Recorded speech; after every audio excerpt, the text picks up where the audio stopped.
लो और फिर सुन लो यार, मैं फिर भी अपने भाई का एहतराम करूंगा। मैं एहतराम करूंगा, क्यों? इसलिए करूंगा कि अभी उनने नारोवाल जाना है, ये ना हो वो कहेंगे ये तो बोलता है। मैं बोलूंगा तो कहेंगे बोलता है। इसलिए मैं इनकी फैसले की नजरसानी पर आपका शुक्रिया अदा करता हूं। थैंक यू शाह साहब।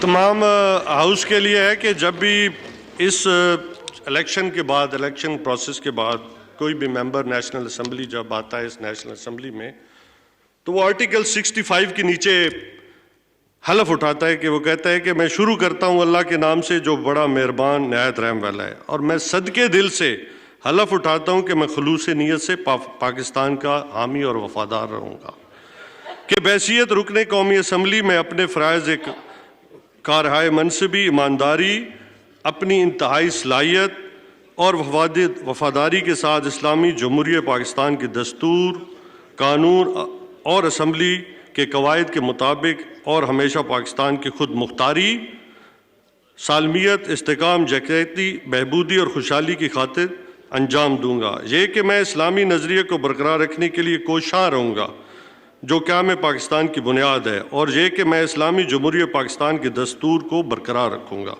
इसका तहफ़्फ़ुज़ और दिफा करूँगा। अल्लाह ताला मेरी मदद और रहनुमाई फरमाए, आमीन। ये हम सब जितनी भी पार्लियामेंट बैठी है, ये हम सब पे फ़र्ज़ है कि अगर हमने पार्लियामेंट को सावरन रखना है तो फिर दस्तूर का हमें दिफा करना होगा। Thank you very much. जी जनाब बिलावल भुट्टो ज़रदारी साहब। बिस्मिल्लाहिर्रहमानिर्रहीम।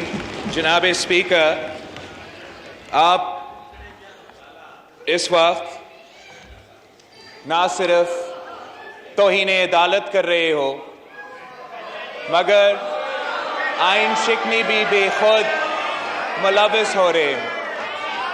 अदालत ने 5 रुकनी बेंच ने ऑर्डर सुनाया, और आज हमने इसी ऑर्डर ऑफ द डे के अलावा किसी एजेंडा आइटम को आप नहीं उठा सकते थे, मगर ना सिर्फ आपने ये किया, मगर आपसे पहले स्पीकर साहब से किया।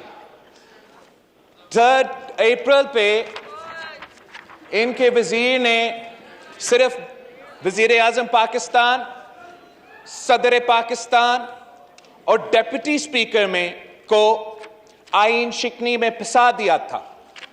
आज का ये कोशिश की वजह से ना सिर्फ वो लोग, मगर स्पीकर नेशनल असेंबली और आप खुद इन जराइम में आप मुलव्विस हो। मैं आपसे मैं मुकम्मल करूंगा। बिलावल भुट्टो साहब, आपसे मुतालबा करता हूं, कोर्ट का एहतराम हम पे लाजिम है, लेकिन कोर्ट पार्लियामेंट के डोमेन में इंटरवीन नहीं कर सकता, और पार्लियामेंट कोर्ट माजी में डोमेन में इंटरवीन नहीं कर सकता। एजेंडा जो है वो बेसिकली स्पीकर का और नेशनल असेंबली का, गवर्नमेंट का होता है, लेकिन हमने ट्रू स्पिरिट के साथ इसको माना है। ये फैसला किया, आपको पाबंद किया, और आप तौहीन अदालत करते हुए खुद भी नाअहल होंगे। ये पाकिस्तान की तारीख में पहली बार नहीं है कि स्पीकर का रूलिंग को अदालत ने बाहर फेंका है। आपसे पहले भी एक स्पीकर साहिबा उसी कुर्सी पर बैठी थी, उसने एक फैसला सुनाया और आज खुद नोटिस लेते हुए उस फैसला को साइड कर दिया। एक बार फिर यह हिदायत आया है, यह हुक्म आया है, अदालत ने ये फैसला सुना दिया है कि आपने आज 3 अप्रैल का कार्रवाई मुकम्मल करना है, वोटिंग करना है। आपका कप्तान भाग रहा है, भागते भागते तौहीन अदालत कर रहा है, भागते भागते आइन शिकनी कर रहे हैं। अगर आप इस जराइम में खुद मुलव्वस होना चाहते हो तो आपकी मर्जी, मगर मैंने बहुत ही पहले वार्न किया था वजीर आजम साहब को کہ یہ جو صاحب مجھ سے پہلے تقریر کر رہا تھا اس سے بچ کے رہے، ورنہ وہ اس کو پھنسائے گا، اور اسی نے اس کو پھنسایا ہے۔ جناب اسپیکر، عدالت کے آرڈر پہ عمل کرو اور ووٹنگ کرو۔ اگر آپ آج کا ایجنڈا پر نہیں آتے ہو تو آپ کو آج سے معلوم ہونا چاہیے پورا اپوزیشن بھی یہاں سے نہیں جا رہے ہیں اور عدالت ادھر ہی ہے۔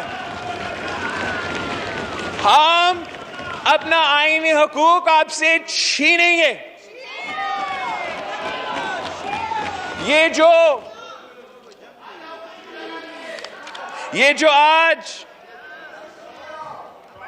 جو آج فارن آفس کو استعمال کر کے، یہ جعلی کیبل کو استعمال کر کے آپ کو آئین شکنی اور توہین عدالت پہ مجبور کر رہے ہیں،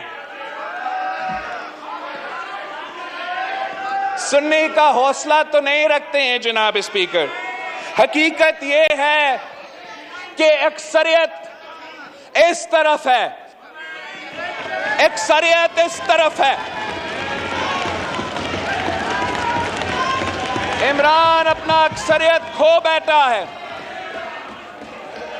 فورن سازش کا جو رات لگا ہوا ہے، order in the house please جی۔ یہ ایجنڈا کا ہٹ کے موقف ہے۔ اس پہ اگر ڈیبیٹ کروانا ہے ہم 100 دن کے لیے ڈیبیٹ کر سکتے ہیں، مگر آپ ووٹ کروائے، عدالت کا حکم مانو۔ یہ اتنے سارے جھوٹ ہے، اس کی کہانی میں کتنا آپ کے سامنے لے کر آئے۔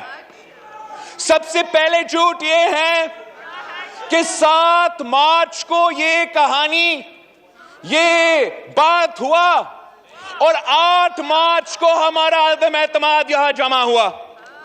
جناب چیئرمین، امریکہ میں اور پاکستان میں ٹائم ڈیفرنس ہے، اگر وہاں 7 مارچ ہے تو یہاں 8 مارچ ہے، تو مگر ان کے بقول اسی وقت جب کنورسیشن جاری تھا اسی وقت ہم نے عدم اعتماد پیش کیا۔ جناب اسپیکر، جو بھی عمران صاحب کو یہ ایڈوائس دے رہے ہیں، میں ان کو جانتا ہوں، ان کو پہچانتا ہوں، اور یہ خان صاحب کا نہیں، وہ اپنے لیے سوچ رہے ہیں اور خان صاحب کو پھنسائیں گے۔ ہمارا پہلے سے ارادہ تھا کہ جب عمران خان وزیر اعظم سلیکٹ نہیں رہتا تو ہمارا اور وزیر اعظم عمران خان کے درمیان کوئی اعتراضات نہیں ہوتے، مگر جس بزدلانہ طریقے سے کپتان اس میدان سے بھاگا، آج بھی موجود نہیں ہے، آج بھی اپنا دفاع نہیں کر سکتا ہے، اپنا موقف سامنے نہیں رکھ سکتے ہیں۔ نیشنل سیکیورٹی کے فورم جس کا ذکر ہو رہا تھا، ہم پوچھتے ہیں کہ وزیر خارجہ خود اس میٹنگ میں موجود نہیں تھا تو کیوں نہیں تھا؟